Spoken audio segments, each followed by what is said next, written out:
Carolyn Dube here. What's the play for today?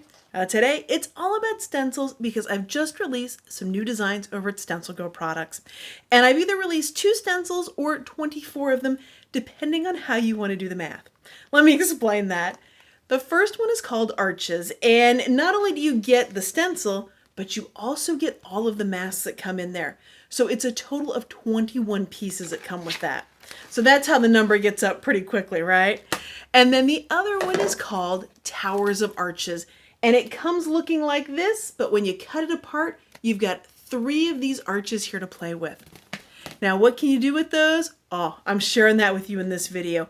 I'm going to show you how to make some very unexpected, organic looking collage elements with them that don't look anything like an arch. I'm going to show you how to stack them and build things with them, including a leaning Tower of Pisa. You'll see them on a gel plate. You'll see them in an art journal. You're going to see the reason why I love masks with stencils. There's a bunch of stuff in here for you. So what inspired these stencils? Classical Greek and Roman architecture. And yeah, I know that stuff is very mathematical, very precise. I mean, it's incredible, and that's kind of important when you're talking about big, heavy stones you're putting in place. But I wanted to give it a bit of a playful vibe, so more of a leaning Tower of Pisa kind of vibe to it, and have arches that are just a lot of fun to play with because this is just paper and paint. We're not moving big, heavy stones, so we can have a lot of fun playing with these. So let's dive in and see what these can create.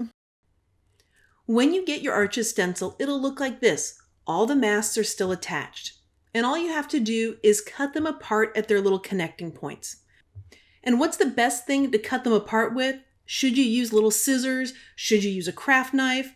I say whatever you're comfortable using, whatever you've got within arm's reach, all you need to do is basically break or cut that plastic there, and then your arches will be free.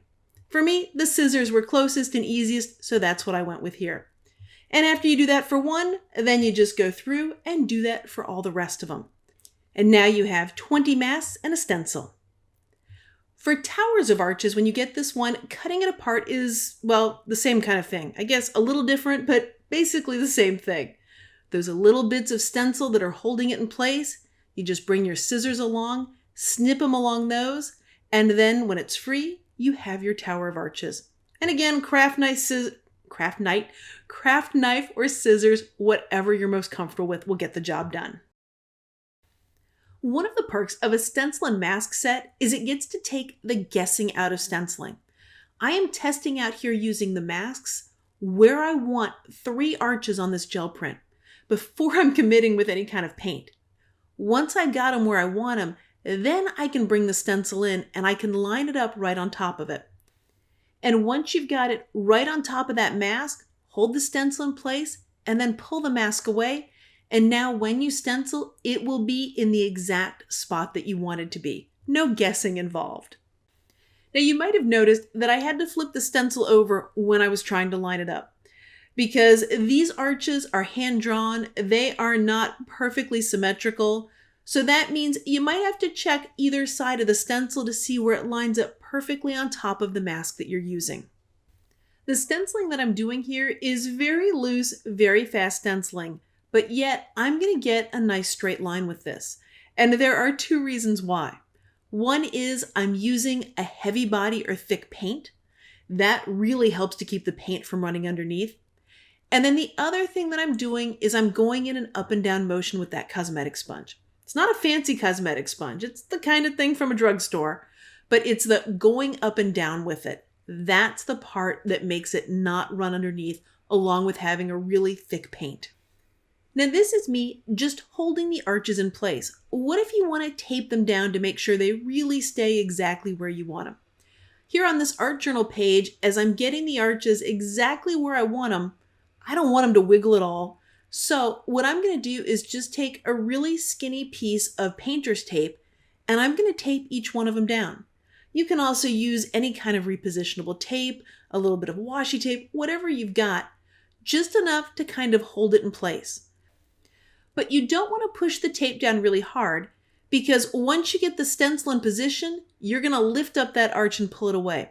You just need enough stickiness there to hold it in place as you're working on one after the other.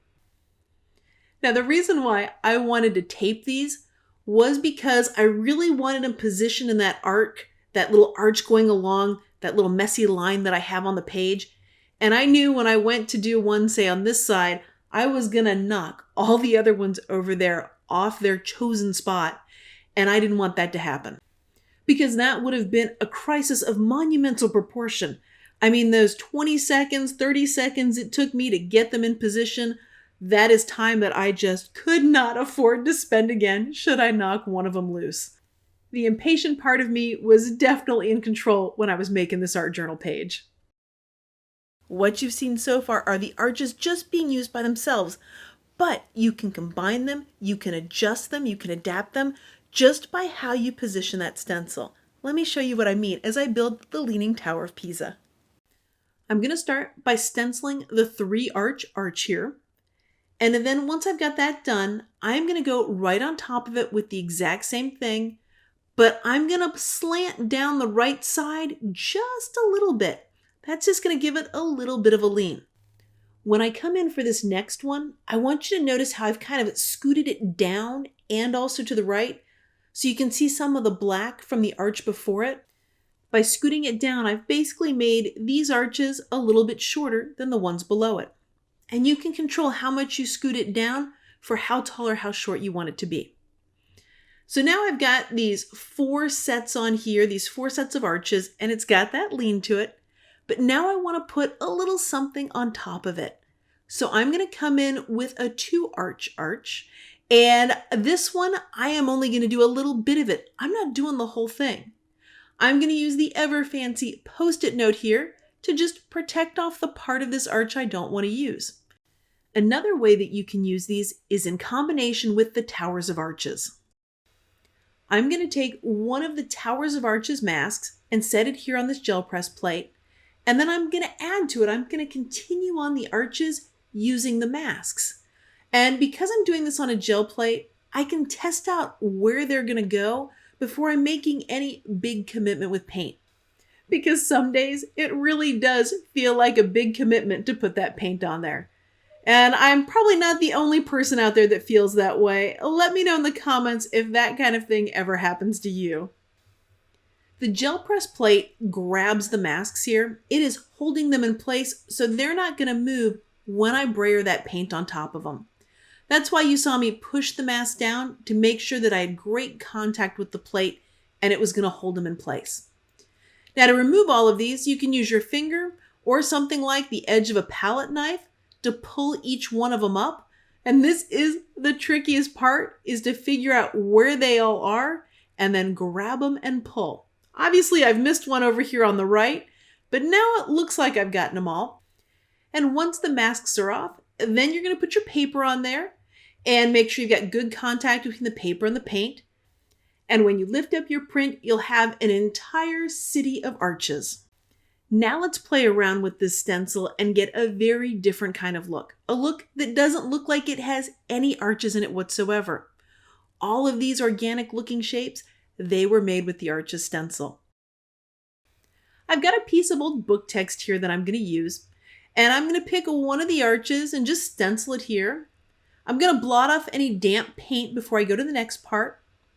I'm going to line the stencil right back up where it was and then give it a flip. The important part is just giving it that flip so that you've got the mirror of it that you're using, and that will complete the other half of it. And so now I've got this fun organic of sort of 3 beans there instead of an arch. Each one of the arches on here will give you a slightly different look. And I want to show you how you can even change the look that you're going to get from that one. So I'm going to use this arch, and after I stencil it once, blot off any wet paint, any damp paint, and then give it a flip over. I'm not going to line it up perfectly. Do you notice how I've kind of slid it up a little bit? So it's not going to be a full arch and a full arch. It's like a partial one. And that gives me more of a round shape because it's not the full arch from both of them. On this one, I'm using the exact same arch that I was before. And on this one, I'm going to do it full size. So it's just very little overlap right there. So we've got 2 full-size arches here.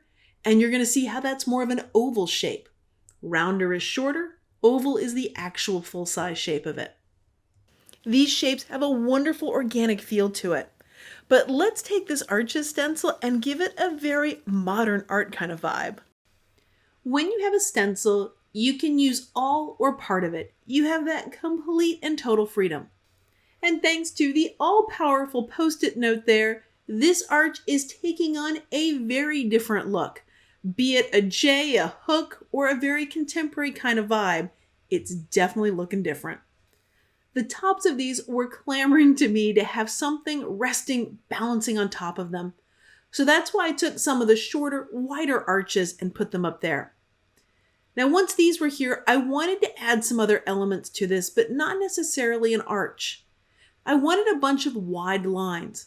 So all I did is that Post-it note again, and I'm just taking some of the legs of the arches here. That's it, to create some big, bold, wide lines right here. With all the stuff going on the bottom of the page, I wanted something up at the top. So I grabbed one of the stars from this Matisse-inspired stencil here and put one of those up top. And it almost felt finished. There was just one more thing that I wanted to add it. I wanted a different kind of line down at the bottom.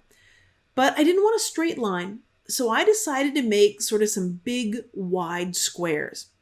And to do that, I'm going to grab the legs of an arch again, and this time 2 Post-it notes. Yeah, we're going big time here, not 1, but 2. You see how I'm just sort of masking off part of this? Putting those down and then stenciling in those little rectangles, square type shapes that I've got there. This is one of the reasons why I adore stencils, is because there are so many ways for you to use them to fit what you want to do. If I wanted bigger squares, I could have done that. If I wanted more narrow ones to fit more on there, I could have done that. And when I realized I didn't really want 2, I wanted 3, the stencil makes it easy to come back and do it. I'm going to use the row that was already there as my guide for where I'm going to put those Post-it notes, so it'll look like I totally planned it. I intended to do 3 all along. Even though, you know the truth, I'd actually only planned on 2, but realized 3 was better. What you've seen in this video is just some of what you can do with these stencils. There's a whole lot more, and you bet I'll be making more videos using these stencils. So if you want to make sure that you see them, you don't want to miss them, hit that subscribe button. That way you'll know as soon as I've got a new video out. Now these stencils, you can check them all out at StencilGirlProducts.com. And yep, I'll have a link down below for you. Thanks so much for joining me for today's play. If you found this video fun, helpful, useful to you, I'd so appreciate it if you gave it a thumbs up. And of course, I'm always happy when people share the videos that I create.